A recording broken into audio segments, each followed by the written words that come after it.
internal audit. On with Clark Schaefer, we're presenting the risk assessment in 2023 audit plan. You can move forward with the slides. So just to give you a quick recap of you can keep moving forward with the agenda for today. We'll talk about the risk assessment background, audit scope, audit methodology, the risk assessment results, and the 2023 audit plan, and moving forward. So just to give you a recap, previously Clark Schaefer performed the risk assessment in 2021. This year we've moved to a collaborative effort where we work together in Q1 to perform that risk assessment. So based on the results, they're proposing a couple high-risk audits, and I work together with them as well as far as with previous associates to develop a 2023 audit plan. So with that being said, I'm going to turn it over to Clark Schaefer to go through their audit scope and methodology with the results, and I'll come back to discuss the plan. Thank you, Norman. Good morning, everyone. I'm Kelsey Lichtefeld. I'm one of the managers in the Risk and Controls Group at Clark Schaefer Consulting. Today, I'm going to walk you through our audit scope and methodology for the 2023 risk assessment. So this was an enterprise-wide risk assessment to identify the potential key risks to the organization.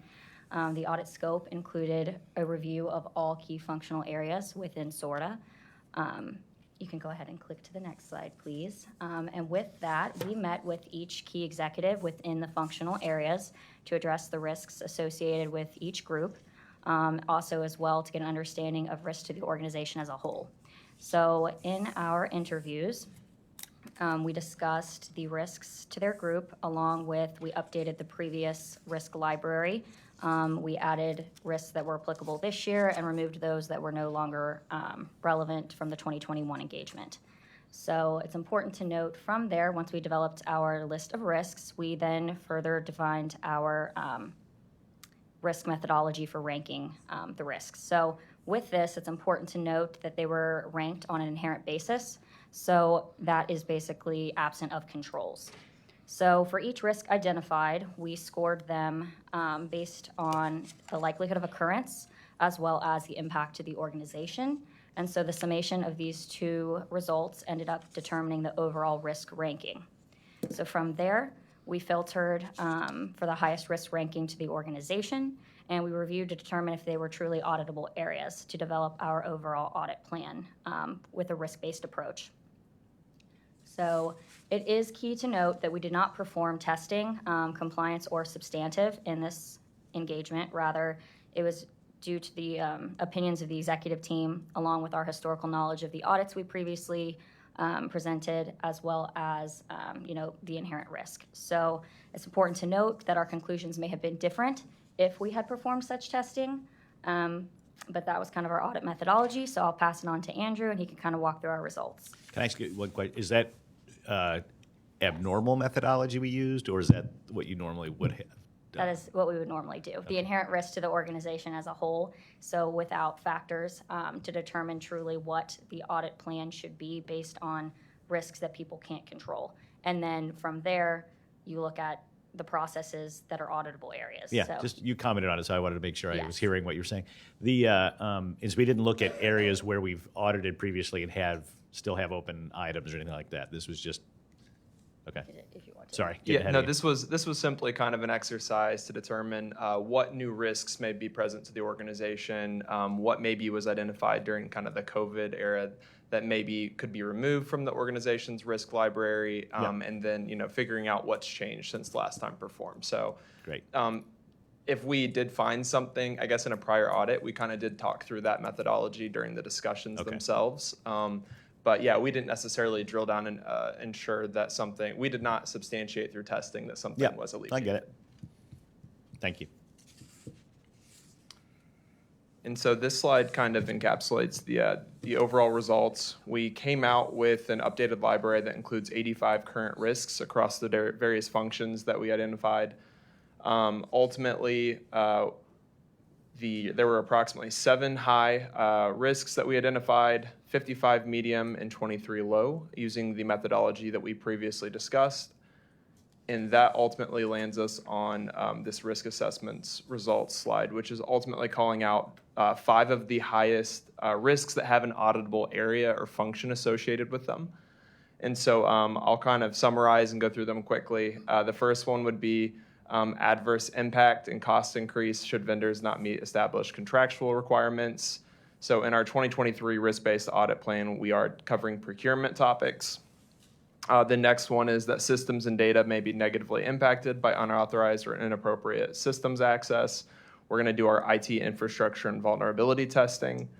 Engagement again this year, and we have some potential to expand some of the topics we've actually covered in that one previously. The next risk was aging equipment and facilities may result in added maintenance time. So we are doing a fleets and facilities maintenance audit. Contracts could be awarded without following the standard procurement process. Again, procurement topic specifically with regards to contracts is going to be covered. I forgot to mention earlier, the first one we're covering under vendor management. We'll be doing contracts hand in hand with that, though. And then the last high-risk item that has an audit associated with it is proper staffing levels may not be achieved, and we are doing an HR topics audit this year as well. And so I told you there were 7 high-risk items that we identified. The other 2 are certainly high risk. However, just based on the nature of the risk, there's not necessarily a simple way to go about and audit this. So the first one would be sales tax levy funds are less than projected over 10 years. This is not considered an auditable area at the moment. And then driver on passenger, passenger on driver, or passenger on passenger violence could create injuries, liabilities, et cetera. That's not necessarily an auditable area from our perspective at this time either. All right, so moving forward with the plan, thank you, Kelsey and Andrew. So we based our audit plan on a couple of factors, one being the hours that we're going to be using with Clark Schaefer and also the hours with the newly formed internal audit department. We used also focused on the time since the area was last audited, also looking at changes to the auditable area, and then we kind of looked at the inherent risk ranking and used that to kind of determine our plan, want to move forward. So we kind of have them into 3 different sections. These are high risk-based audit plans, which, as Andrew alluded to, there were 5, but we combined the vendor management and contracts into one audit. But as of right now, you see by the asterisk, those are the ones that we've designated that Clark Schaefer will be performing. And they're currently working on the fleets and facility maintenance audit now. And you see we last did that in 2020. And then moving forward, we have the staffing level and succession planning, which is planning to start in Q2. IT infrastructure and vulnerability testing in Q3, and vendor management will take place in Q3 as well. Moving forward. Hey, Norman, can I ask a question? So, and I asked Larry this really. So, if staffing levels is our vulnerability, but you're not driving hiring here, what is your audit of in that staffing space? You want to comment on that? Yeah, I can comment on that one. So I think the idea there is staffing levels and succession planning. So we're going to take a look at some of the succession planning efforts that have been done to date. And then I think from a staffing levels perspective, we're more concerned with the process to identify when staffing levels may drop to a level that would bring risk to the organization. Okay. Risk of the inability to continue on offering certain services, those sorts of things. So I think it's more of identifying what metrics we have in place, how are we actively monitoring staffing levels. It's more of a process understanding, if that makes sense. That makes sense, yeah. Thank you. So moving forward, we're also, and these were identified as either medium or some of them didn't even have a risk, but we still wanted to, or didn't have a prior audit, but we wanted to review these areas. And this is kind of based on a previous conversation also with our former chief of staff. So we have the badge assets review, fixed assets, grant management, access reviews, operational safety, security, and policy and procedures. So those are set to begin in Q2, going all the way to Q4.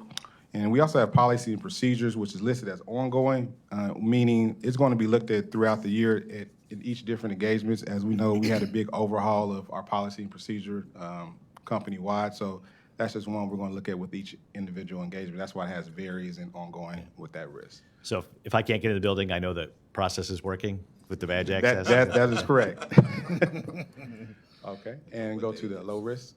So these are also low risk, but items that either based on timing we haven't looked at before or previously in a long time, or with the accounts payable piece, that's one that we previously looked at last year, but they had a change in when we considered a change in auditable area. We did a process change with that area, so we want to come back and revisit that and make sure that, what's being done is still being done accordingly to, our policy and procedures.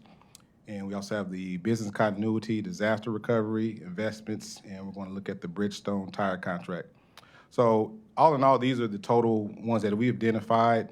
We based our hours, based on what we're able to do, but ultimately we're still open to change. We always look at emerging risks, risks that the finance committee may reach out to us and say you want us to look at. So there's always an opportunity to shift from this plan. But as of right now, this is the plan moving forward. So if you want to go to the last slide. So based on that, if you have any discussion, questions, comments, or concerns, here's my information, Norman, nbowie@glmetro.com, along with Andrew and Kelsey. So just right there, we want to open up for any additional questions you may have about the plan, the assessment, methodology, scope, or any of those type of things. Dan, any? Sarah? Can I ask, do we consider the fact that we're introducing new types of service and any risks that would bring on? So Metro Now, things like that will be new for us, right? Well, I don't know that that has actually influenced the plan at this point. To the extent that we feel there's opportunity to shore up some of the processes, we can certainly incorporate that into the 23 plan. I would like to take this opportunity to thank Norman and Clark Schaefer for all the efforts that they've done. As we know, this is a new focus for the agency, standing up an internal audit function. And so I'm really excited about having dedicated resource to help ensure our processes stay intact and we continue to meet the goals of the agency. So thank you, Norman. Yeah. Thank you. Thank you. Welcome aboard. And as we roll out new service, we'll definitely be looking at it. And that's one of the reasons why Great risk when you do new stuff. Usually. Metro Now is running as a pilot. The other question, I know there was a business continuity. If we considered that this guy, if we get ransomware or anything like that, I don't know that we have a full process for how to respond to that. I can respond to that, Mr. Chair. The staff is currently, one of the previous audit findings, and again, just for clarification, we will continue to come back on a quarterly basis to update on previous findings, and that'll happen at the April meeting. But with respect to disaster recovery and business continuity, that deep dive is happening right now. Okay. So we have a consultant on board in our IT team and an internal team that's working through that project as we speak. Yeah. So we'll have reports to the board about as much as we can share about our disaster recovery and business continuity plan. So that is one of the previous audit findings that's in process. Yeah. I just one where it's everybody's experience, if you're prepared for it, is way better than if you're surprised by it. So thanks. Okay. Moving on to the financial results based on February. We'll be talking through today a couple quick comments on the revenue chart, the expense chart, key drivers that have affected our results for the month of February, in addition to talking through the investment balance update, and then lastly, our investment funds reserve summary, which kind of pulls all the performance together. Okay. Looking at the first chart around revenue, we continue to see a relative amount of stability here as we push through the first couple of months of the year. A little bit of opportunity, I think, still exists as we look to continue to make improvements in our operating performance around the Metro component of our revenue stream. CPS continues to be a bright spot of our portfolio, and so we're looking forward to continued contributions there. Turning the corner, looking at the expense summary chart. Again, looking at a 3-month look here. Key takeaways, wages and benefits, scanning to the far right in the February blue column. We are seeing some opportunity there this month, in large part driven by open positions. And then the other key takeaway, looking at the other bucket, we are seeing some opportunity relative to timing of expenses associated with marketing and some of the external vendor utilization for our planning and operations department. Looking at our profit and loss summary for the month, we continue to have a really good start of the year. In the main here, total revenue is at $16.7 million, which is favorable to budget $578,000 or 3.6%. Total expense at $10.9 million, which is favorable to budget at $1.2. This leads to an operating surplus of $5.7 million, which is favorable to budget of $1.8 million. And I would also share again with the group, this is the second successive month where we have had favorability to the budget as originally composed. So we're excited about the contributions to our surplus based on our operating results. Then we note here that the ridership continues for the second month to hover around 1 million riders, which is favorable to budget 158,000 or 18.4%. Looking at the key components within our income statement, total fare revenue is $1 million, which is favorable to 177,000 or 21.5%. Non-transportation at $529,000, favorable to budget $425,000. Key drivers there, the investment portfolio continues to come in higher than was originally projected in the budget. County sales tax, we are showing for the second month in a row flat to budget at $8.8 million. Again, we note there that there's a 3-month lag in the receipt of actual funds, and so we'll start to see variation kicking in the month of April in that regard. But for the next month, consistent with this comment, we'll be showing it flat to budget. And we're also showing our federal grants portfolio, which is a function of the 5307 and the remaining ARP1 and ARP2 funds being on plan. On the expense side of the house, wages and benefits at $8.1 million, favorable $418,000. Again, as I referenced earlier, we do have several open positions that we're still in the process of trying to identify strong candidates for. Fuel and lubricants, $641,000, favorable $49,000 or 7.1%. Still seeing some opportunity there relative to actual usage and partially influenced by hedging gains at $53,000. And then the last key comment here I would call out for the group is the all other bucket is $1.4 million, favorable $743,000 to budget or 35.1%, heavily influenced by timing associated with advertising and promotion and outside services. So those are my comments relative to the operating performance for the month of February and year-to-date experience. And this is just the detailed P&L, which supports the summary comments that I just ran over. Okay, moving on to the investment of funds report. And I'm going to try to keep my comments here relatively brief. I'd like to get to the investment reserve summary, which is where we pull all the thoughts together around performance, operating performance, in addition to our current investment portfolio. Investment of funds for the Metro organization, we stand at $107.4 million in our overnight investment bucket with a yield of 4.8%. The securities and CDs at $41.4 million with a weighted average yield of 1.98%.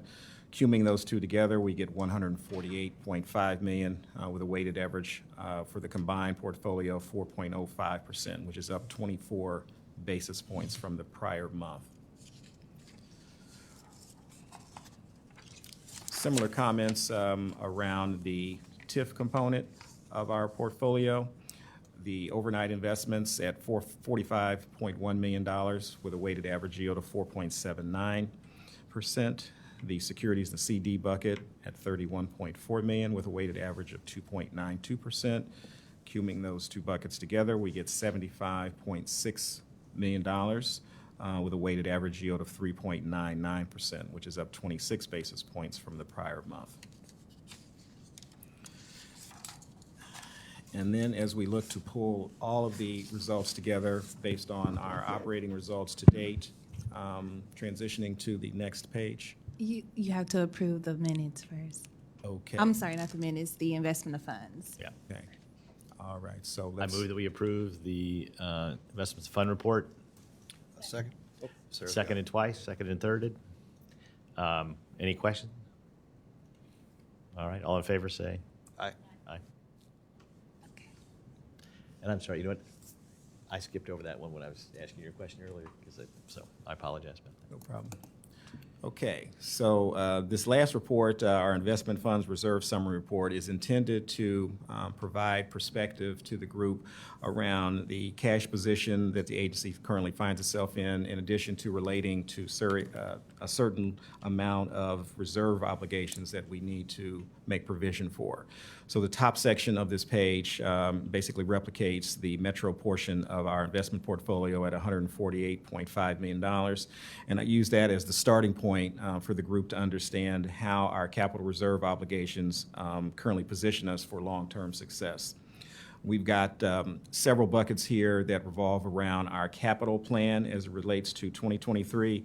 There are a couple of components to our capital plan, most notably the capital plans that the capital projects that are carryovers from previous years, in addition to new projects that were brought forth in 2023. Making provision for those three different types of projects, in addition to the board requirement of 2 months of operating reserve, which we're currently estimating at $24 million. There are a couple, three other, what I'll describe as minor obligations that cumulatively come to $9.5 million. And so when you add all of those buckets together, you end up with a total current capital reserve obligation figure of $106.9 million rounded. The difference between that figure and our cash position as brought forth above is $41.5 million. So I'm in the second highlighted yellow box. And then as we contemplate our budget surplus as originally brought forth in the 23 plan, that figure for the next 10 months of the year cumulates to $33.8 million. Adding that figure to the net unrestricted securities available figure of $41.5, we end up with a total of $75.3 million. So here I want to pause just to kind of highlight as we think about how this positions the agency for long-term success. We know that there are a couple of major projects that are queued up, most notably BRT. There is significant debate going on within the management team and also as far up the street as Washington around the percentage that we can reasonably aspire to for the FTA component of any grant funding that we would receive. If we operate under the presumption that we will get 80% of our grant funding needs for both the first and second corridors, then that would suggest the agency would need to have $60 million available to support those two corridors. Again, to the extent that there's still an open question around how firm that 80% number is, obviously, if it is less than 80%, that could have a increased effect or a direct effect on the amount of funding that we would need to come up with on the local match side. Okay, so a definite cause and effect there. We will continue to keep our focus on trying to maximize that percentage as best as possible, but ultimately the decision is out of our hands, but we will be putting forth a very compelling financial argument to support the aspiration of getting 80%. Another variable which could affect that $60 million that is a function of the BRT set aside would be the potential increase in construction cost. We are on the front end of starting the planning and development cycle, and as a consequence of that, we have not received final numbers around what construction costs will look like. We've got an estimate, which again for the two corridors cumulates to $300 million, but to the extent that there's any volatility in how those numbers shake out, that again could require us to set aside more than the $60 million current calculation suggests. So again, all this is intended to give context to the $75 million number, which on its surface appears like a big number. But when you consider the fact that there are multiple variables that are contributing to how we will utilize that $75 million figure, not the least of which is how the agency will perform over the next 10 months. Okay, and so again, thinking about the calculation as brought forth, which contributes to the $75 million, I've got 10 months of budgeted surplus. If we receive any blips in our operating performance one way or the other, then obviously that could affect the $75 million figure too. So again, just trying to give some context to the group around where we are actually positioned and the type of volatility that we still have to manage through for the next 10 months of fiscal '23. And that concludes my comments. I'll take any questions. That's a great report, Larry. Thank you. Just timing on the 80%, do we have a sense of what the time we'll know? We're in phase 2 right now. We send a letter to the FTA for them to approve these 2 projects. Then we'll begin to file for grants. Before the end of this year, we'll be filing for grants. But it's going to be a multi-stage process, right? Because you first file for the design work, and then once you have the design back, you file for the next phase. So it'll be a series, right? Yes, that's correct. So it'll take a little while. 24? Don't know. Depends. Okay. Thanks. I get the local projects, just so I understand this 100% local, this is capital we've already committed to that we're paying out of our own funds? That's correct. So that suggests that there's a significant portion of our capital plan that is not grant funded. But as a management team, we've made a decision to advance those projects, and we are paying for them 100%. Right. So I'm trying to think. So I would assume that 29 is stuff we've already authorized? That's Right. correct. That's well, again, is to the extent that it's a part of a previous capital plan. That's why I said the 29 is prior year's open, I'm assuming. That's correct. Or does that just mean it was in a plan that hasn't come forward to us yet? Maybe? It was in the plan that hasn't come forward yet. And any of those expenditures that are over $100,000 will come back to this board for approval. Yeah, yeah, thank you. Just trying to understand. So it'd be interesting to me to know what we've already said yes to or not. But I know every time you bring a report, I ask you one more thing. So Okay. You're welcome. I will circle back around with you, Craig, and get you that detail. Okay, awesome. Thanks. But you said it looks like a big number, and it is a big number. It's just that it's a big number we've already committed to spending and part of reinventing Metro and all. So Yes. great. And I think the whole reason I was asking, right, was just because it does look like such a big number. I don't want the world looking and saying, oh, there's a lot of money just sitting around with no purpose. It's SORTA, so this is really helpful. Thanks. Okay. Any other new finance business? All right. Thank you. Thanks, team. Thanks, Norman and team. We'll adjourn. And welcome to Pete Metz, our newest board member, and not officially a board member till the full board meeting. So he's just hanging out today. So you get to spend quality time with Kim at the full board and get approved, right? Okay. Whenever you feel ready. Okay, it is 9:30, so we will call to order the meeting of the Planning and Operations Committee for today, March 21st, and we'll start with the Pledge of Allegiance. Pledge allegiance to the flag of the United States of America, and to the republic for which it stands, one nation, under God, indivisible, with liberty and justice for all. Thank you. First, we will look at the minutes from the February 21st meeting. Does anyone have any questions or comments about those minutes? No questions? Okay. Is there a motion to approve them? So moved. Thank you. All in favor of approving the minutes from the February 21st meeting? Please say aye. Aye. Thank you. Okay, we've got a lot on the agenda today, but we always start with John sharing some good news. That's right. Thanks, Sarah. Good morning. And we always start this with recognizing jobs well done by our employees of the month for January. Adrian, please. Good morning. Good morning. Okay, we will start this morning, again, recognizing our silverware winners for the month of January. We have Mike Carzales, and he's a Bond Hill maintenance employee, been with us about 9 years, just being recognized for his great work and being a team player and his continued diagnosis and repair of our coaches.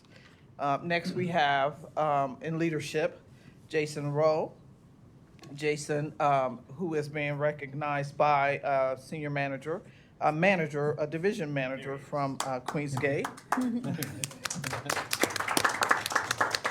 And Jason for his knowledge and integrity and his guidance and direction as a team player, and just all the support he provided this particular manager who's fairly new to our organization. So congratulations, Jason. Next, we've got a Queensgate maintenance employee, Dave Elston. Dave has been with us only about 4 months, and he's a coach cleaner for us. And he's being recognized for his attention to detail and the pride he has in his job. And it talks specifically about how he created his own process for how he actually cleans the buses from top to bottom, front to back, and how they want to actually utilize that process with training some of the other coach cleaners, because it's been so phenomenal. Next, we have Bond Hill operator, Nia Brown. Nia has been with us about 11 years, and Nia's being recognized for her great work with customers. She's got 0 absenteeism, 0 customer service complaints, 0 discipline, and 97.7% OTP. So she's been recognized for being safe, reliable, and super courteous to the customer. So congratulations to Nia. And then we have Lee Bennett. Lee Bennett is a 35-year employee, almost 36 years with us. And Lee is being recognized for his professionalism and his positivity, going above and beyond, inspecting, tracking, and reporting on issues with the coaches. Lee is just an example to others in the organization within maintenance. And so, again, we appreciate Lee for his work.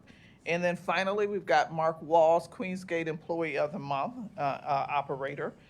Mike has 0 absenteeism and is often recognized by his customers for his positivity in working with customers day to day.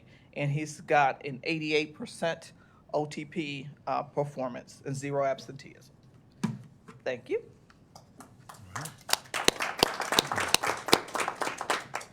Thank you, Adrian. I'd also like to take some time to speak about our partnership this year with the Adopt a Class program.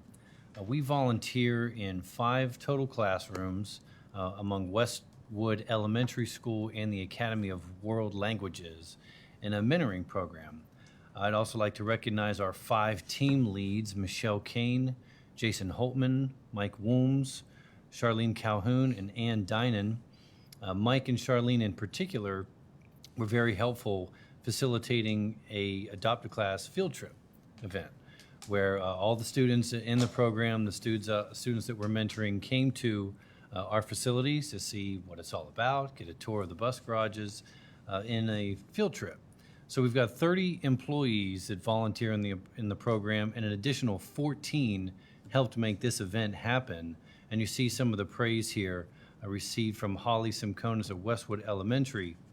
Among her comments, she stated this was the most beneficial and informative field trip we have ever taken. A true impact made by Metro employees on maybe future Metro employees. And if she's in the room, Natalie Krusling, if Natalie could stand, we turn this over to Natalie to really steer this and try to garner some excitement and participation, and to say she's far exceeded expectations would be a gross understatement. Thank you, Natalie. And Khaled's got some exciting information about benches and infrastructure funding.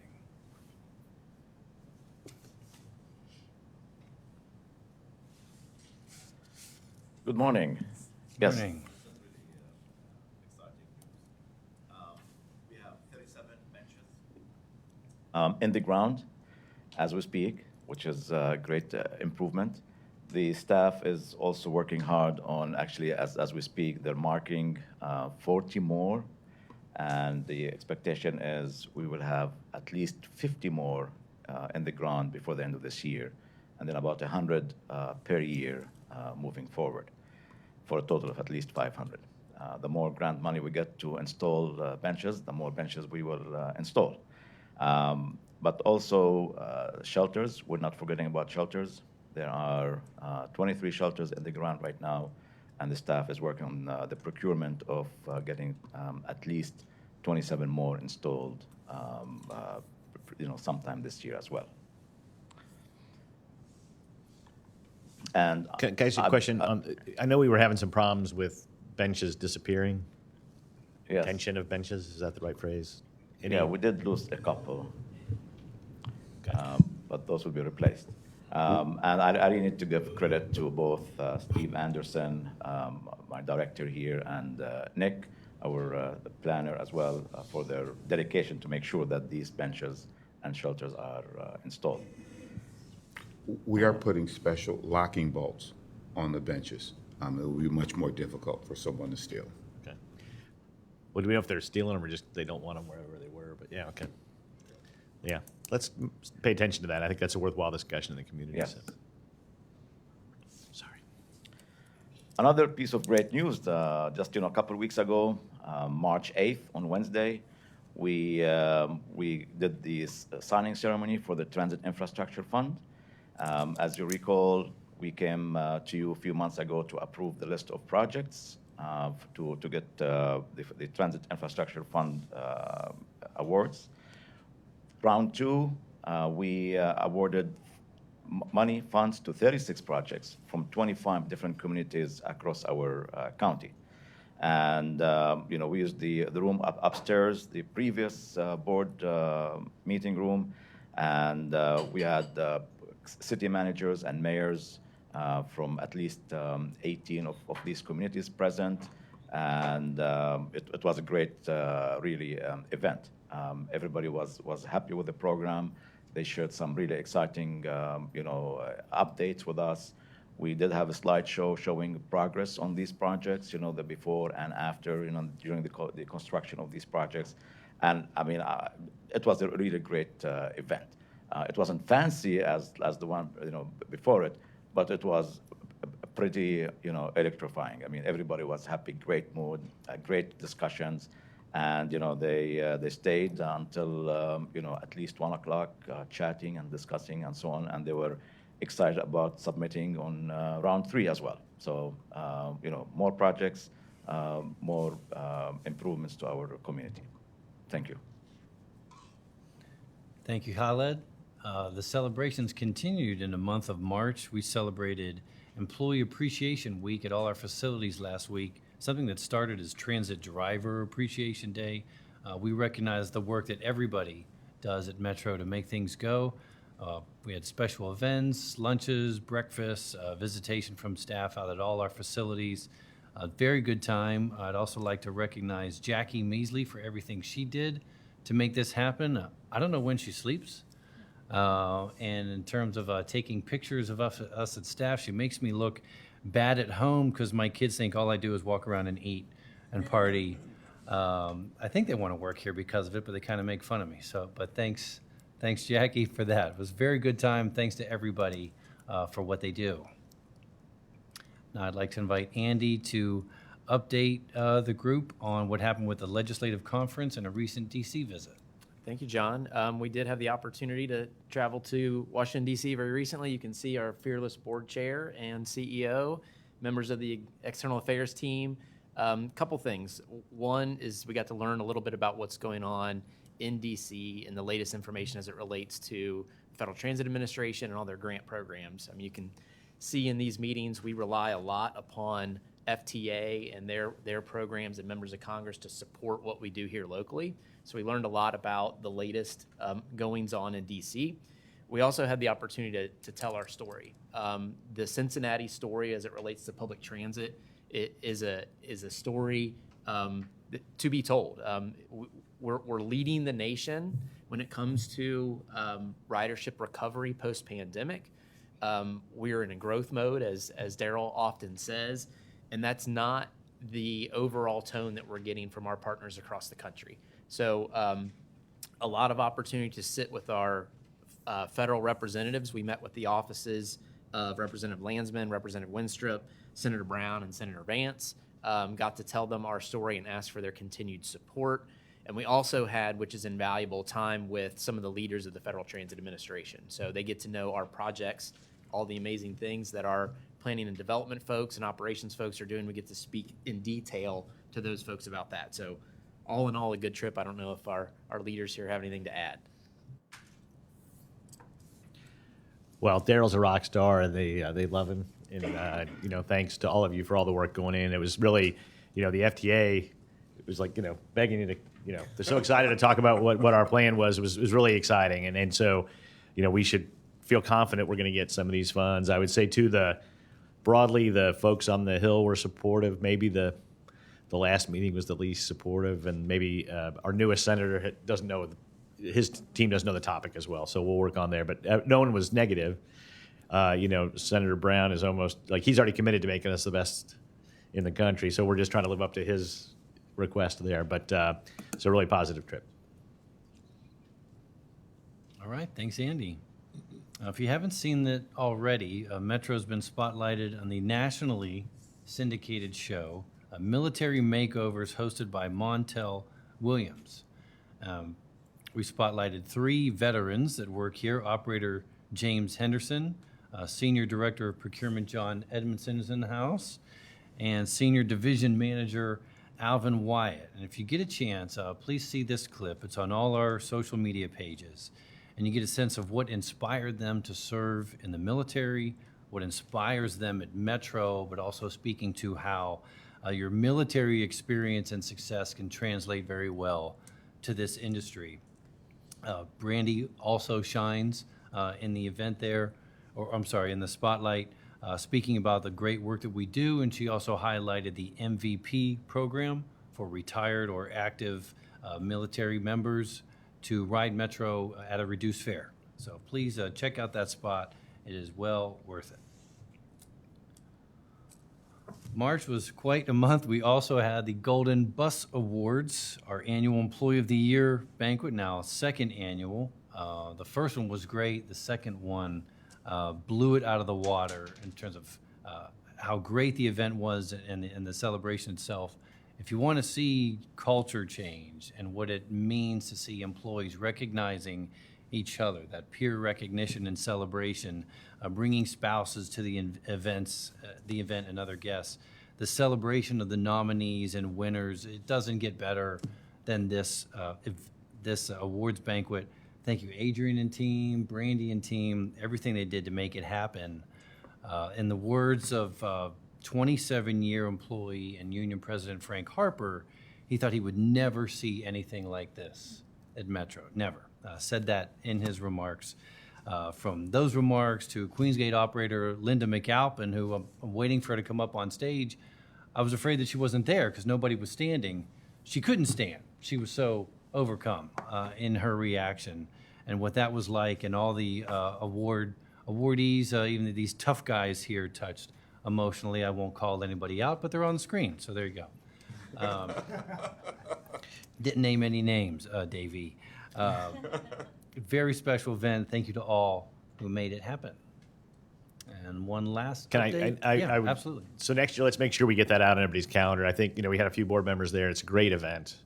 If only to see what John Edmondson wore was worth it, right? His specially made Metro sport coat and such. But it really was great, and it's so exciting to see. And so Linda, if you see her, she's the teeny little thing. I've been driving for how long? I think it's 27. It's so just awesome, and so excited about it. So please try to if you can, make it next year. It'd be great. Thanks. One last update for you. Adrian, please, our recruiting efforts at Access and Metro Now. Morning again. So we are making a concerted effort to make sure we've got plenty of operators so that we can launch the Metro Now event in May or whenever it's anticipated to begin. So we put a couple of key things in place around recruiting bonuses or referral bonuses for the employees. We have a $1,000 referral bonus that the employees get if they refer someone, and a $1,500 hiring bonus for anybody that gets recruited. We've also started to do a weekly career fair at the Access location with a bus on site, so the individuals that come in, candidates that come in to potentially interview, can actually see and tour the bus while they're there.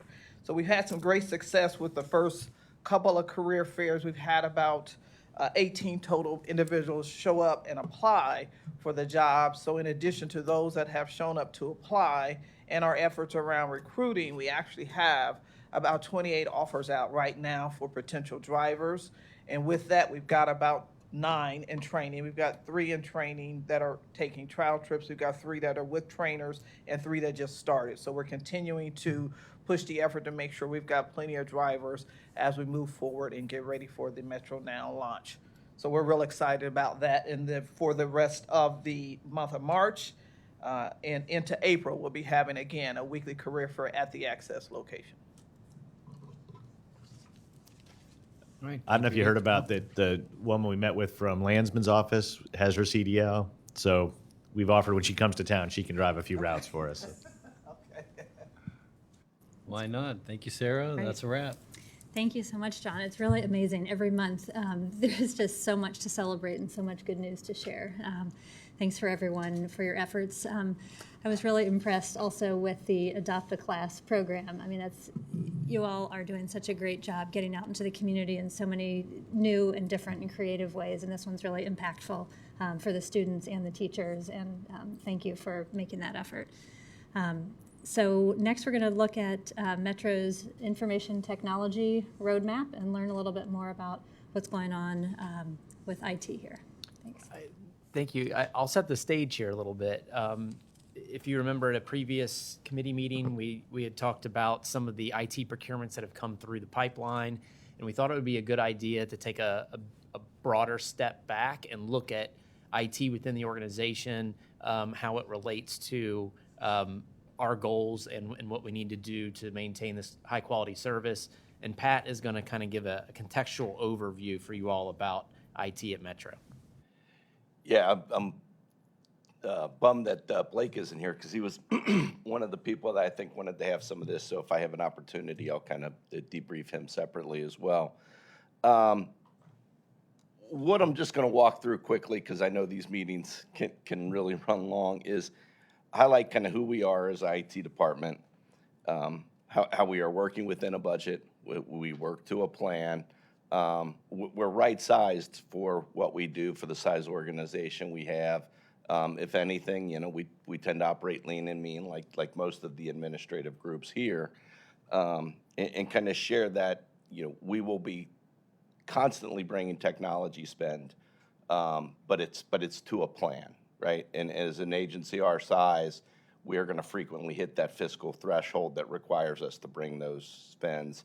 And I think some of the stuff you'll see from John later really kind of makes that a little bit simpler and more efficient to digest. Who we are, we're the IT department, right? So we run operations, the service desk, the people that, the team that people call with their PC issues or if they need a new laptop, applications installed, support, network connectivity, printers, all of those good things. We run enterprise systems, so we've got a group that works with Trapeze and the plan and operations group. We work with operations. We work with maintenance extensively. So we're working on the applications and that connectivity between the applications and solutions we use and the business users that are using those. We provide business intelligence. We're one of the few agencies that I communicate and work with that we've got a dedicated team of analysts and business intelligence individuals that know the data that we're digesting, create reports, and give more data back to our business community than most agencies have the opportunity to leverage and use. And of course, in this day and age, cybersecurity is an area that we've invested a lot in the last couple of years, and we will continue to. If anybody's familiar, CODA had massive issues not too long ago, and it hits even transit agencies. Next slide. Some comparisons of how we are right-sized, and we do benchmark ourselves to make sure that we're right-sized in the industry. Our IT operating budget is around $5.3 million, or 3% of our total budget. Peer agencies are in the 3.9 to 4.3% for those departments that cover CAD-AVL. So CAD-AVL is the connectivity of the data and computer environments on the bus back into us and our customers for GTFS real time, so that you know where your bus is, bus tracking, and operational efficiencies. Sometimes that gets split between IT, I talk with my hands, between IT and maintenance and stuff, and it's a big ticket item. You'll see it later. It's one of the support maintenance renewals we had, and it was one of the big capital investments we had at the last budget meeting. So it's a big spend for every transit agency. To give you some examples, Indy, and these are straight from their website, Indy runs 31 FTEs and 4.2% of their budget, and Community Transit has 41 FTEs and 4.6% of their budget. We run 16 FTEs. And a slightly, we leverage cloud a little bit more, which gets us a little bit closer on the operating budget, but keeps us very efficient from a headcount perspective. Next slide.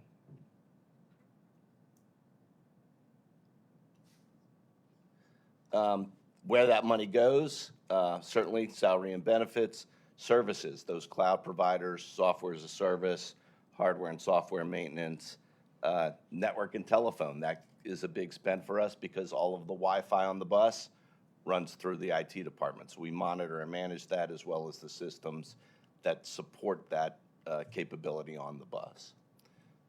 Computers and related tools, other things like that. But those provide every department with software solutions, whether it be Govinda and NextRequest or the most important stuff, Trapeze and all of those systems that are critical for us to run as an agency. Next slide. One other comment that was on there. So that is our budget. We've run at or below that budget every year by being fiscally disciplined, as well as taking advantage of every grant opportunity we can. Since I've started, we've been incredibly successful working with the grants department on funding a lot of our IT spend and capital investment by acquiring grants, even grants to fund cloud hosting of environments, not just for capital improvements, but to help offset some of those operating costs as well. So that kind of, we have to build it into the budget, but then if we win grants and we're able to do that, that offsets that spend. And that's enabled us for the past 3 years to always run under our forecasted budget for IT spend. Now that spend comes into those two categories. That was the operating side. We also have a lot of capital projects. Some of these you've already seen and approved, like the IVOU upgrades, which was $2.6 million last month, and then a lot of software improvements that both impact our operations for how Access runs, as well as the customer experience for communicating notifications and those things. Those have already went through, but we're in the process of implementing those. And then there's a lot of other capital expend. For comparison, we're still behind what COTA was spending, 2 years ago. In summary, we're focused and integrated, and we align to the agency's goals. So we're active in just about every project that goes on here, especially reinventing Metro. So we're working on the Metro now. We participate with BRT. We get very engaged on the data side. The service quality metrics, one of our strategic initiatives for this year.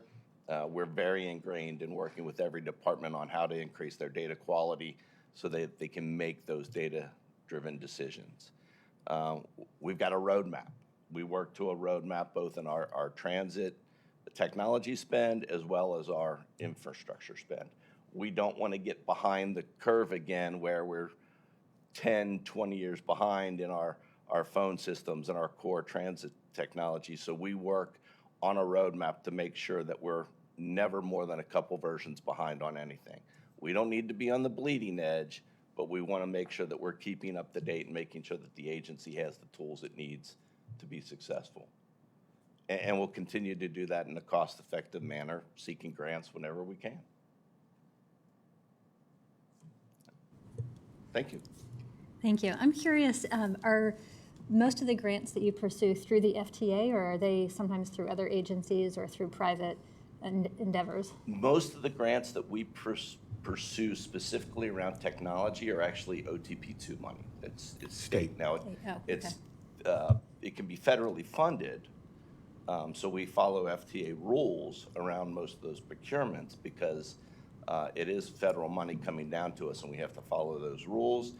We also work collaboratively, as we are currently, with the security department using 5307 money to improve the video security around all of our facilities.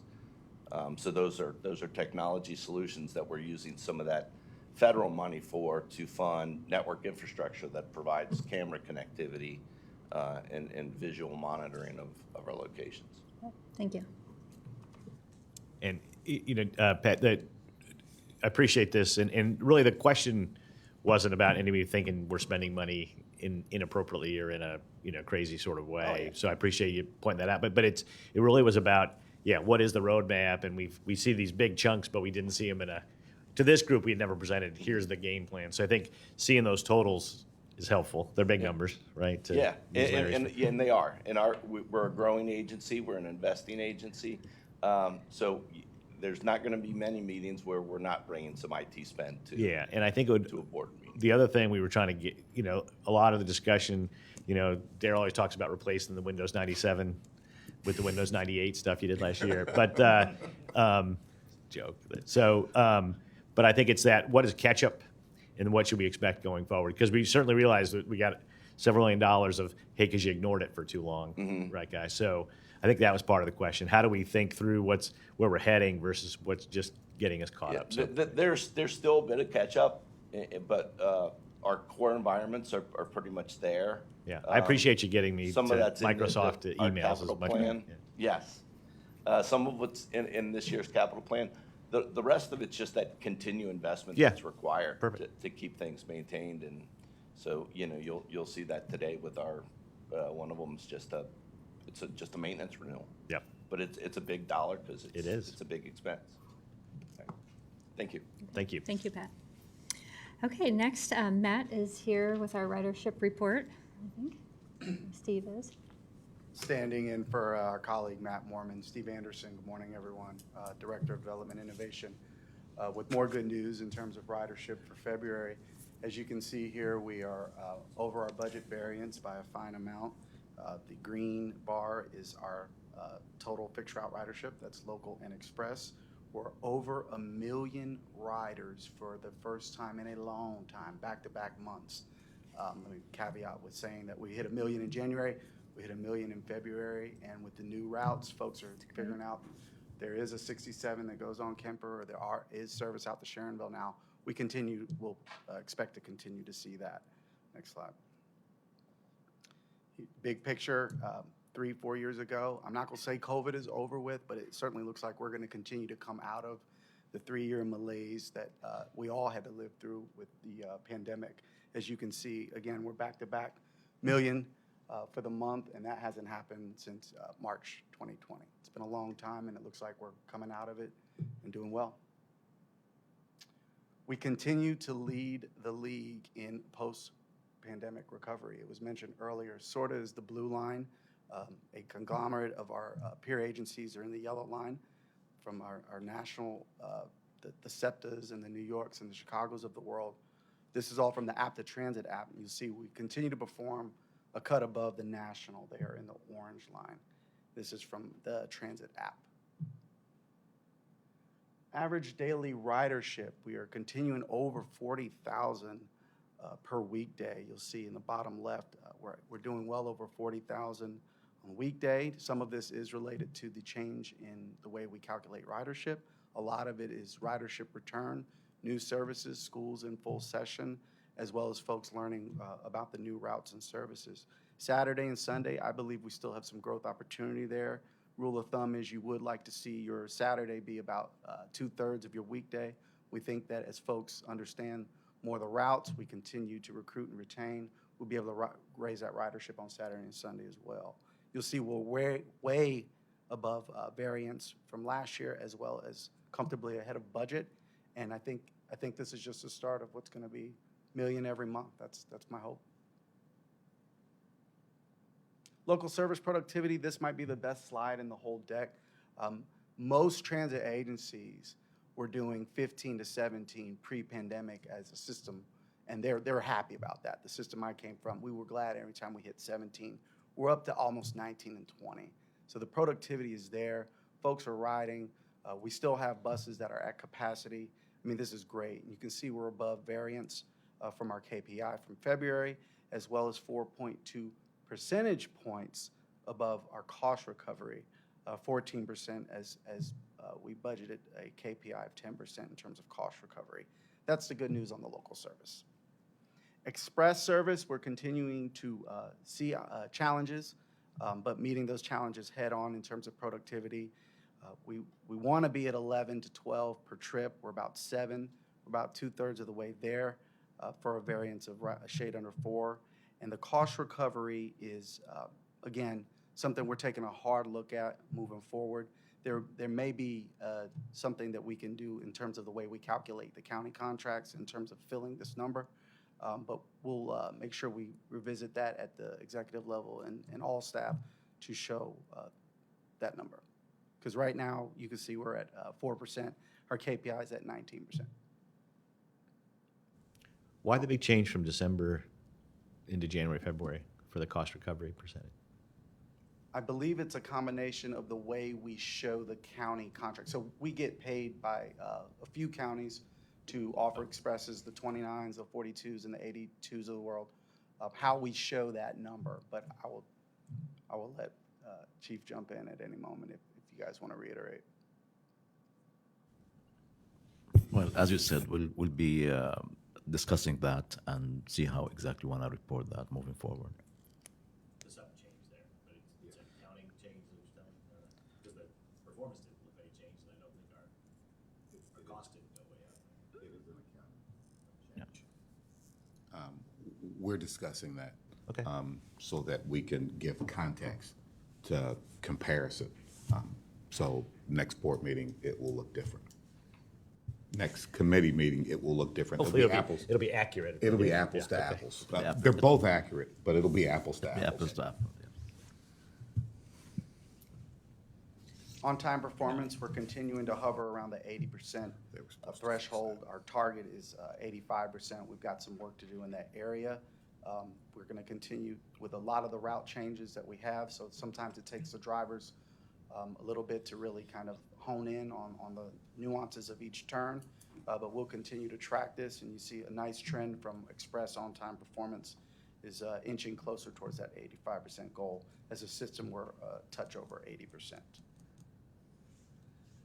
Can I, Yep. sorry, I know I asked another question. The school routes, I know we quoted a higher number than that. Is that still the case? The schools are around the 95% or? That is the case. The school routes, we report based on the time the school starts, not the time the bus arrives, because that's how the schools track.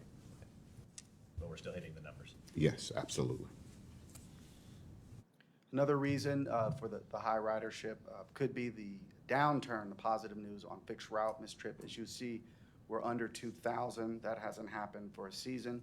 We're continuing to trend the correct way in terms of missed trips, with the 97% of those missed trips due to, we operated 97% of all trips. The biggest, determinant of missed trips continues to be no operator. You can see here by the day for the month of February, there was some nice weather out there. There were no snow events in February, and we were trending fine towards the end of the month. We continue to monitor that and tamp down, and the March numbers look good as well. Middle of the week continues to be our best performing day in terms of average missed day trip by week, with Saturday coming in as well. Sunday, Monday, and Friday continue to be areas of opportunity that we'll continue to hone in on. In terms of access, you'll see we're still ahead of budget and variance on the access side. We're at 13,800 on your average for your total, your 12,772 in the weekday, a shade over 500. These are well over what we projected. Whenever you expand the fixed route into new communities, your Sharonvilles, your Blue Ash, those folks receive paratransit as well. So folks are learning that, hey, now I can go to these places that I previously never had access to because the fixed route didn't service there. So we're attributing that as well as, again, folks wanting to get back out after 3 years of being not able to. Next slide. Same story with the fixed route. You'll see the access is starting to return. We're not quite at the 20,000 where we want to be as we were back at 2019, 2020 timeframe, but we're definitely trending in the right direction. Are there national trends on that paratransit, or is it not broken out that way? I'm sure there are. If that's something we want to show, we could probably come up with something to show that, whether it's an NTD, might be a couple be interesting months to see. Yeah. delay, or a few months delay in ridership, but we could look at something like that. Thanks. No, that's good. On-time performance, our target is 94%. We're a shade under that.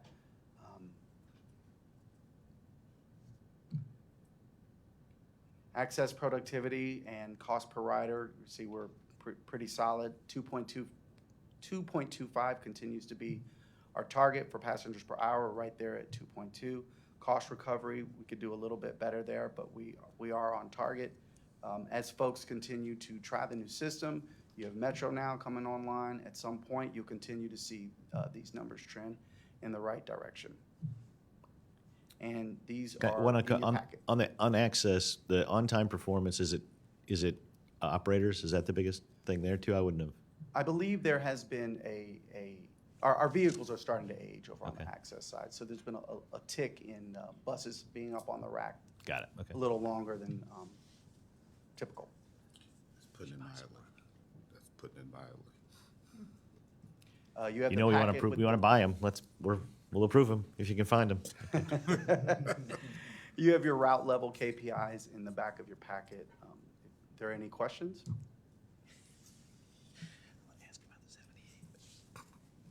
All right.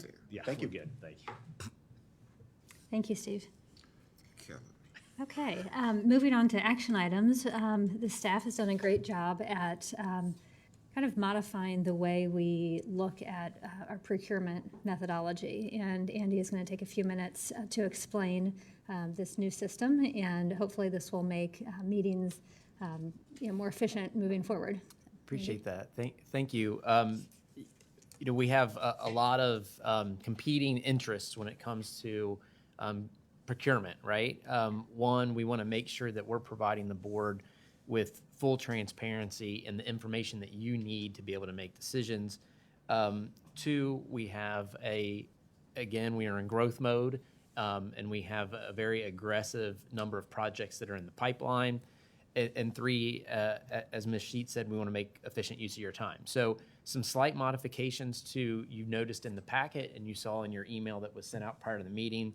One of the main things that we've done is to update the documentation in your packet to provide more clarity and more depth with respect to procurement. So if we look at, for example, the 6.1 action item that is in your packet, Chanel, navigate us there.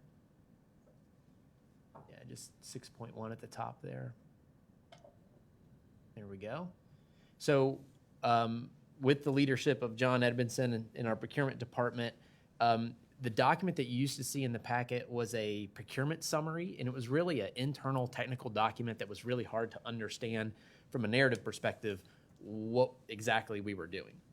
So what you'll see in packets moving forward is this action item that thoroughly fleshes out the background of the project, the business need for the project, and as you move on to page 2, some detailed information about the project financing, and then also the procurement action. So really giving you the full picture from beginning to end, the why and the how much. That way, prior to the meeting, the board can be as fully informed as possible. And if we move back to the matrix, what we thought we would do is summarize the month's procurement activity here on this matrix. And you can see we have about 8 or 9 procurements to work through today, some of which we've heard about before, and we'll pull from this matrix. If there's any interest in taking a deep dive in any of these things, that is fully the prerogative of the committee and the board to dig as deep as you want and to talk about any of these things that you would like. However, if you've read the summary and you understand the need and you don't have any questions, we don't want to spend your time going through every single procurement. So with that being said, if this is kind of a trial run of this method, what we'd like to do is very briefly talk through the items that are in front of us, pull any items that you want off of this list to talk about in more detail, and then ask for action or questions from there. So with that being the case, I'll just walk very briefly through the things that we have in front of us. First, we have, yes. When you talk funding, can we assume that local operating or local capital means it was in the budget? Or I know that's Correct. how we're paying for it, but I'd like to know if it's unbudgeted versus budgeted. That is correct. And in the action items, there is a narrative that speaks to whether something was within budget or under budget or slightly over budget. Right, or even in the budget. Or even in the budget. Capital, I guess there could be surprises, but There can be capital surprises. That's exactly right. So we Sarah do. doesn't like surprises, so. Very good point, and we address that in the financing section of each of the action items as well. So if we want to dig in there, I think we can call out if there's something that is an emergency item or outside of the planned operating and/or capital budget. Am I allowed to talk yet? Well, ask your question, then I'll let you know. Yeah. So as I understand it, your goal is for us to walk through this rather than going deep into each of them. I think to Craig's point then, adding a budgeted over-under column, I mean, that's the question I would have on most of them. So Yep. having that here would be helpful. Great. I don't know how to use the mics clearly yet. So. You're good. Pretty good. Okay. Oh, is that it? Yeah, and I just want to say, I know that preparing that longer document that goes along with each item is probably time-consuming. And so I really appreciate the effort Sure. to do that. I think it's not only helpful for the board, but for the public to help, with our decision-making. It just makes us even more transparent than we already are. So I think that's really important. I appreciate that. And all of that information was documented in the past and existed in the Yes. past. It just wasn't in an area that was kind of in a narrative Very form and easy to easily read. read. Yeah. So I think that was the goal, is to increase understanding. Yeah, Sure. and that'll be a great way to remember to remind the board members to all read their packets in advance, right? So sometimes I think they've tried and then it's confusing, so Right, Right. exactly. That'll be- And again, this is in the category of continuous improvement, right? I mean, as a staff and as a board, we have a lot of work to do over the next couple of years, and so we want to, try to get this relationship running as efficiently as we possibly can, right? So in terms of what's on the docket today, financial management software, there were 3 software packages that were budgeted for: grants management, capital tracking, and budgeting software. The opportunity here was to leverage an existing platform that exists within the organization, which is OpenGov, that does our procurement tracking, and actually expand the footprint of OpenGov within the organization to do those things that I mentioned before. Actually comes at a cost savings to budget with this particular procurement. Paratransit vehicles, what this one is the board previously approved the purchase of vehicles, and this modification would just be to add the Metro branding and some of the technology, I believe the cameras inside the buses that are standard on all of our fleet, but not part of the original procurement. We're going to pull right-of-way appraisal and talk about that because that was an item that was tabled at the last board meeting. Government Square refresh design, there was Haled brought to the board a few months ago the conceptual idea that we would need to be looking at a refresh of Government Square. Some of the materials are aging there. This is the design work associated with that refresh. Pressure washing services is a re-up of our contract to maintain our largest and most visible facilities out there in the community. Bus washer installation is as it reads. This is a project that's been in process for a long time, and we've come to terms and have a vendor available to provide a new bus wash that is desperately needed. Non-revenue support vehicles are those smaller vehicles that our road supervisors and staff use to monitor and manage the system on a day-to-day basis. The idea here is to purchase those off of state contract. And then the last is the Transit Master maintenance software. As Mr. Giblin referred to earlier, this is essentially the central nervous system of our operation. And this is the 5-year service agreement for that software package that covers many of the critical functions within the organization. From a DBE perspective, there are 2 of these purchases that further push forward our DBE spend for the entire year. If you remember last year, we set a record of over $4 million of DBE spend. We are 3 months into the year here, and we're already north of $2 million. So a lot of good work continues in that space. With that, I think the first thing that like we mentioned before, we do want to pull right-of-way appraisal off of this list to discuss. Before we do that, are there others that we want to pull off or questions about any of these procurements? We can go into the action items of any that you would like.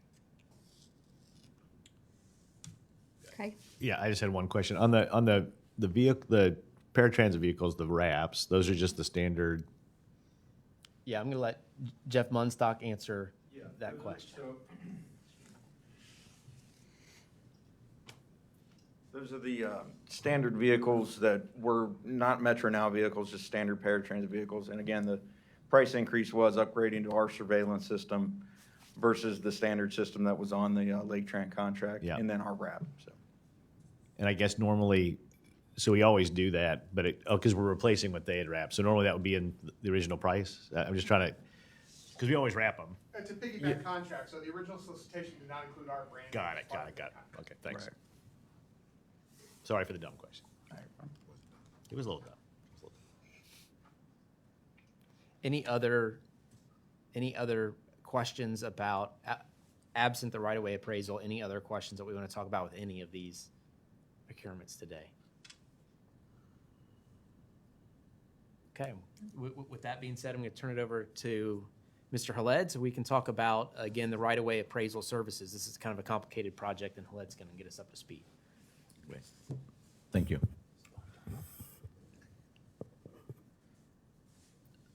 Do you want to show the presentation first, please?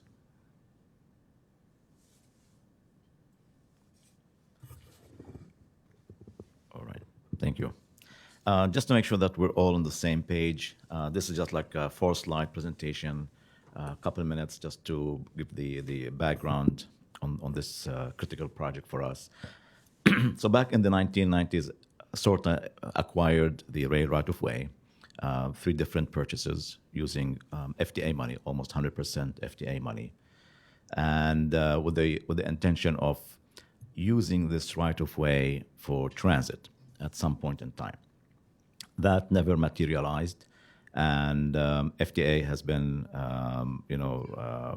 relentless that, we need to do something with this for many, many, many years, which obviously we didn't do for different reasons. More recently, we received, a couple letters from FTA demanding that we dispose of the right-of-way. And so we started that process of looking into what needs to be done and how. And in 2020, the board, SORTA's board, approved a contract to evaluate and investigate and make a recommendation for, on the course of action in terms of what needs to be done with the right-of-way. And we shared, the results with the board. And in 2021, once the study was completed, the recommendation was to dispose of the right-of-way, basically sell it or, portion of it to be donated for the Ohio Trail and the Watson Way and so on. And so we've been in communications with FTA staff ever since, just to keep them updated on where we are and on the process itself. Next slide, please.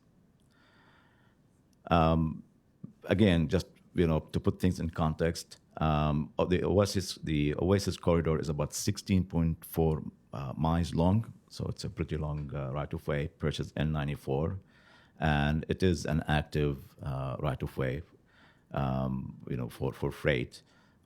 The cost was $3 million to acquire it back in '94. Next slide, please. The Blue Ash North corridor is almost 10 miles long, purchased in '97, and it is also active, used for freight as well as the dinner train. Thank you.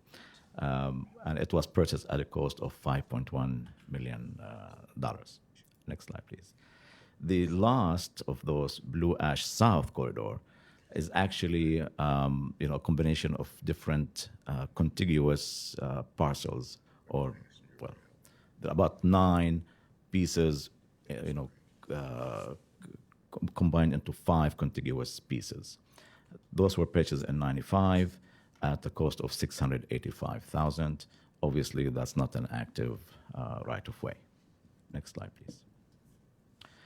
So we did the study that looked at the state of the right-of-way, the conditions of it, the evaluations, and then the other piece was the assessment and recommendations.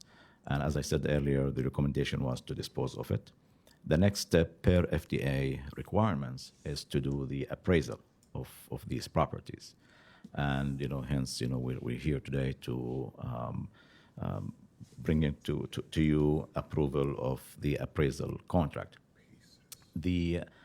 After the appraisals are done, the next step, as required by FDA, is review of appraisals. So we will be coming back to you to approve another contract that will have a different consultant to review the appraisals that were done.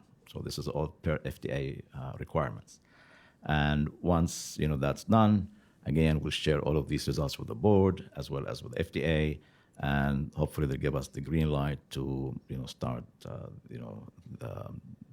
the disposing of the right of way. We did share the scope of work with FDA for this project, just to make sure that they're comfortable with the scope of work, and they are, and they said, you may proceed with this current procurement as the scope was put out. I think that's it, unless you have any questions. So, context, yes. A couple of things I'll add. Most of the rail right-of-way was bought with 100% federal money. The requirements is once it's sold, that money goes back to the FTA. We don't keep any of that money. It goes back to the FTA. And it's based on the value at the time you sell it, not the dollar amount that it was paid for. And then, sorry, do you have? Well, this may be sort of the right. So I understand why, if there's no trains being used or whatever, why it's just empty land, basically. But why would anyone want to buy a lane where there's freight happening, where they get no funding from the freight? Like, what's the benefit of someone buying that right away where there's active freight? I mean, is there a likelihood to sell it? Possibility to sell it back to the railroad. Okay. And the railway has shown interest in acquiring that. And currently we have expense to keep that up, meaning we clean the rail right-of-way of debris and growth on it. We're paying to fix bridges on the rail right-of-way, so it currently carries that big expense for the organization. Yeah, no, I know why we want to get rid of it. I just can't see why somebody else would say, hey, I'll take up that expense for you. But And there are parcels of the rail right-of-way that are really close to businesses that businesses may want to build, parking lots and things like that. So there are some pieces of the rail right-of-way that other entities have shown some interest. yeah, sure, where there's no trains going, right? But yeah.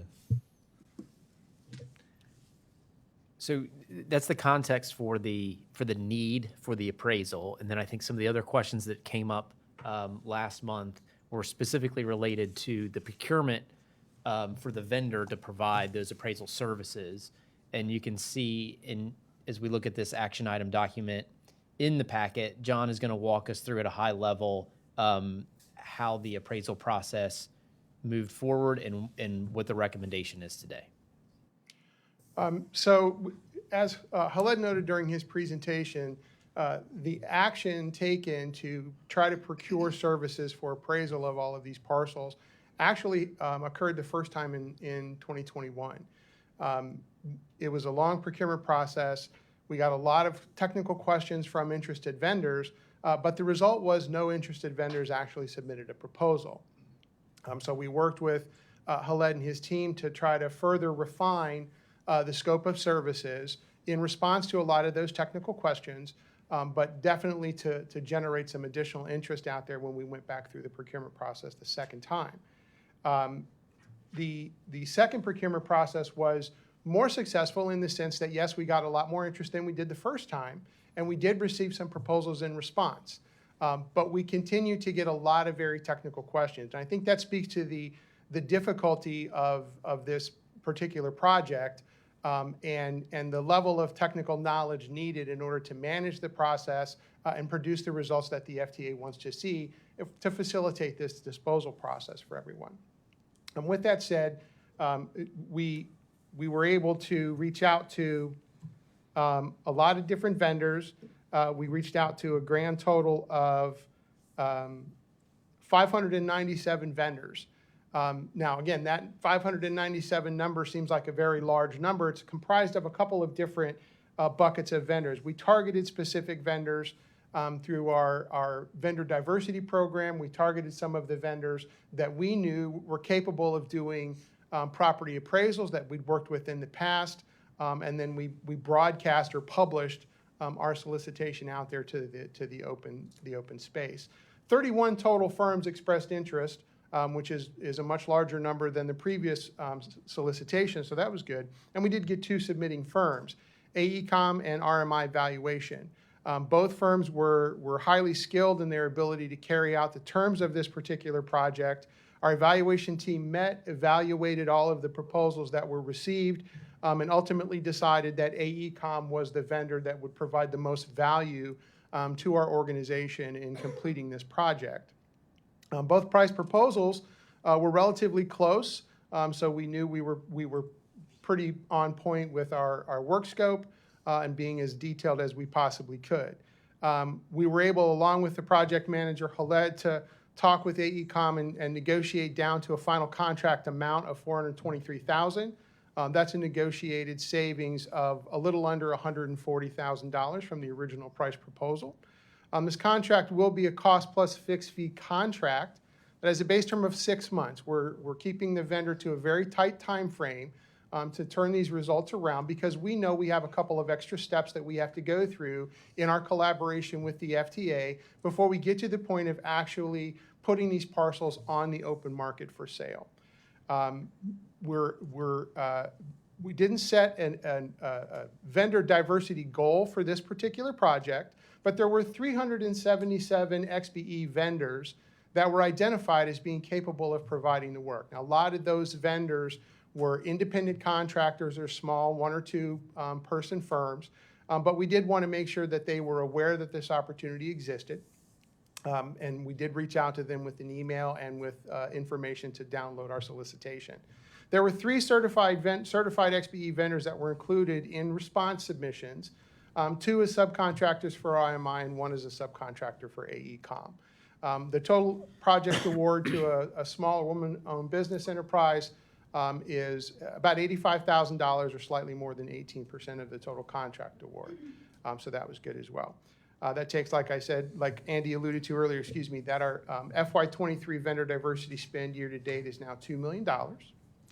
We also wanted to make sure that we reiterated to this board that even though we might not set a vendor diversity goal for every contract that we procure, we do value diverse vendor participation in all of our contract awards, and we encourage our we encourage our prime contractors to continue to look for efforts to involve diverse business vendors as subcontractors.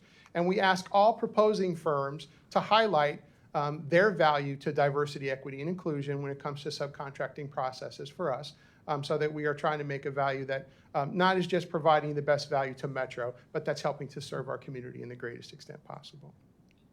The total amount of our contract request, of our board resolution request, is $466,000.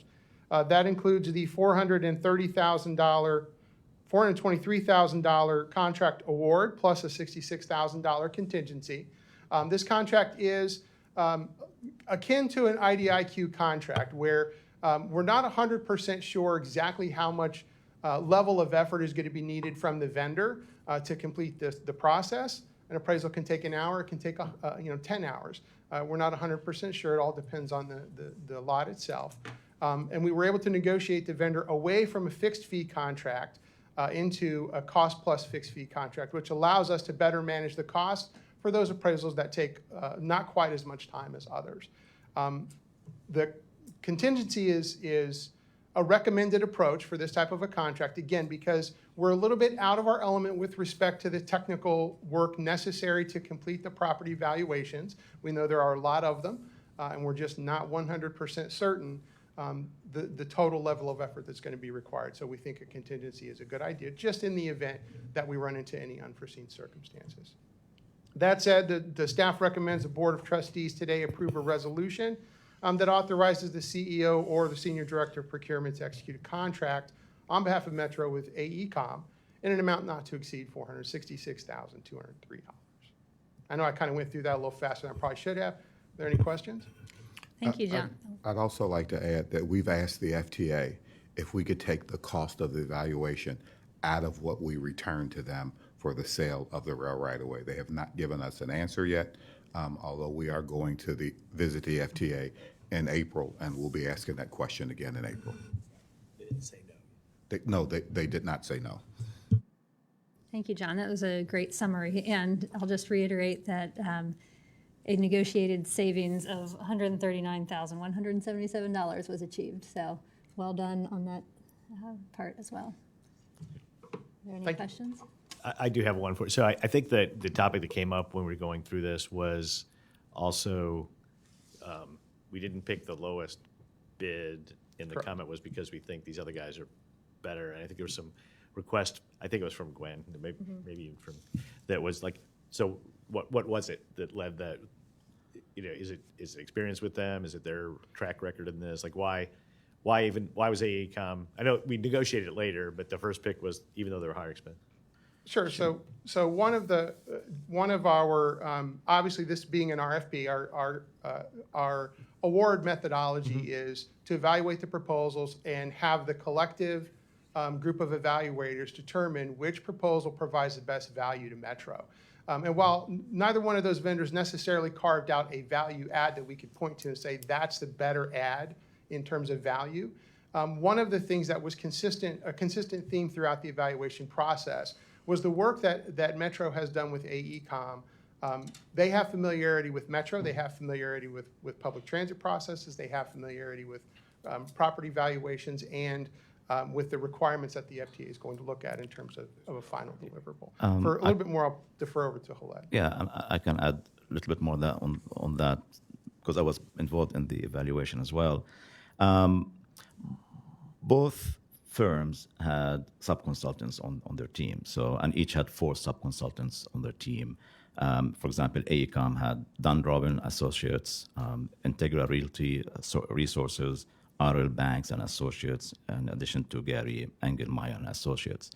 And the other one had OR Cullen, HDR, RII, and Beck Consulting. But going through the proposals, AECom's proposal had more depth and breadth to it. They had more expertise in this kind of evaluation, especially, and I mean, this is not just real estate appraisals. This is railroad evaluations and appraisals and so on. So it's a very complex appraisal. You have active freight that needs to be evaluated. What's the value of an active freight corridor? There are segments that are not active. What's the value of these? We have hardware that's abandoned hardware like tracks and so on. Those are also part of the RFP to be appraised. How much are these?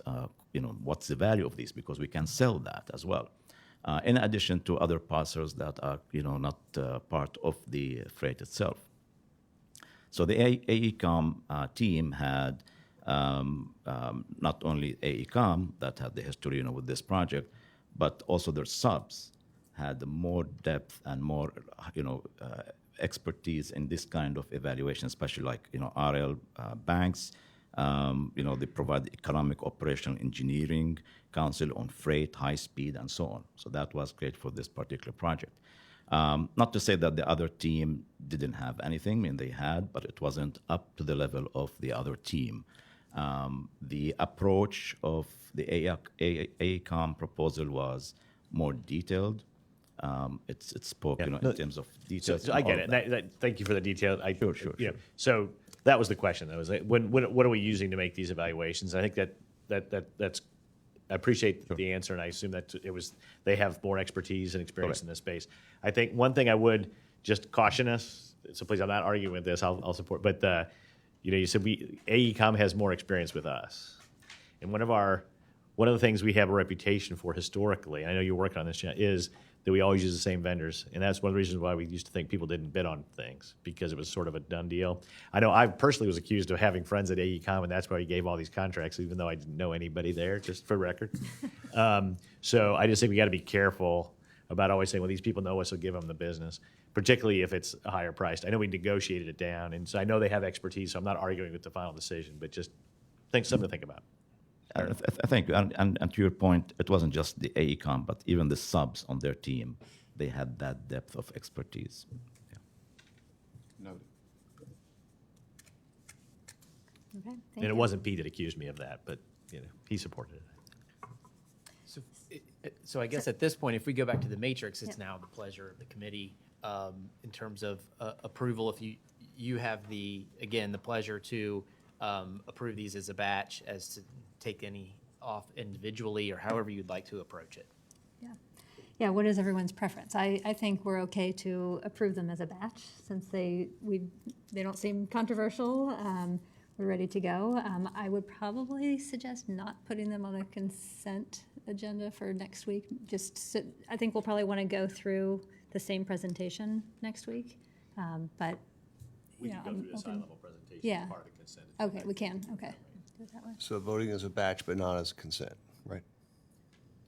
I would suggest that we vote as a batch, and then we put on the consent, and we can still go through a quick review from this level. Oh, Okay. okay. You know what I mean? So maybe Okay, that's a compromise, yeah, okay. That works for me. So, Dan, is that okay with you? It is. Okay. Okay, so Chanel, let us know what we need to do. It's simple. You just need a motion in a second. All right, well, I'll take a motion to approve all 8 of these resolutions. Okay. I'll make the motion to approve all 8 as a batch, to move forward to the board, full board. to move forward to the full board vote at our next meeting. Okay, all in favor? Aye. Aye. Okay, thank you, everyone. All right, we did it. Thank you, Andy. Is there any other new business? Any new business? Okay, Sorry, we don't have a gavel for you. yeah, all right. Do we need to make a motion to adjourn? No? Probably officially, but usually people just start walking. Okay. So Well, then moved. All right, then we're adjourned. Thank you, everyone. Thank you. Thanks.